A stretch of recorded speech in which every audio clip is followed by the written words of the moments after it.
ভাবি আজকে অনেক দিন পর মুরগির মাংস আলু দিয়ে রান্না করলো। কার কার এরকম মুরগির মাংস আলু দিয়ে পছন্দ? আমার তো খুব পছন্দ। আসসালামু আলাইকুম, সবাই কেমন আছেন? আশা করি সবাই ভালো আছেন। আমিও আলহামদুলিল্লাহ ভালো আছি। ছাদের পেজ থেকে আমি নতুন একটা ব্লগ ভিডিও নিয়ে আসলাম, ফুল ভিডিওটা শেষ পর্যন্ত দেখবেন।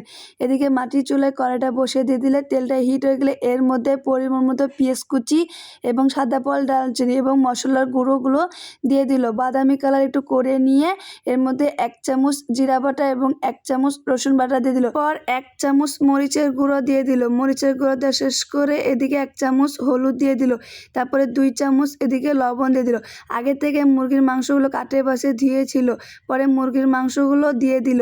এদিকে মুরগির মাংসগুলো দেওয়া শেষ করে একটু কষে নিয়ে এর মধ্যে একটু সামান্য পরিমাণ পানি দিয়ে ঢাকনা দিল।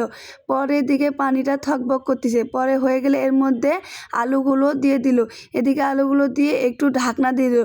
তারপরে এটি পানিটা কমে গেলে এখন মুরগির মাংসগুলো কষে নিয়ে নেবে। যে কোনো তরকারি কষে রান্না করলে অনেক স্বাদ হয়। পরে এদিকে অনেকক্ষণ ধরে মুরগির মাংসগুলো কষে নিয়ে এর মধ্যে পরিমাণ মতো পানি দিয়ে দিল যেন মাংসগুলো সিদ্ধ হয়। পরে পানি দেওয়া শেষ করে এখন এটা ঢাকনা দিয়ে দিল। ঢাকনা দিয়ে মুরগির মাংসটা হয়ে গেলে একটা গামলার মধ্যে মুরগির মাংসগুলো ঢালে নিল। এরকম কার কার মুরগির মাংস আলু দিয়ে পছন্দ সবাই কমেন্ট করে জানাবেন। আমার রান্নাটা কেমন হয়েছে আর আমার রান্নার ভিডিওগুলো আপনাদেরকে কেমন লাগে সবাই কমেন্ট করে জানাবেন। আজকের ভিডিওটা এই পর্যন্ত। সবাই ভালো থাকবেন। আল্লাহ হাফেজ। নেক্সটে আরও সুন্দর সুন্দর ভিডিও আসবে।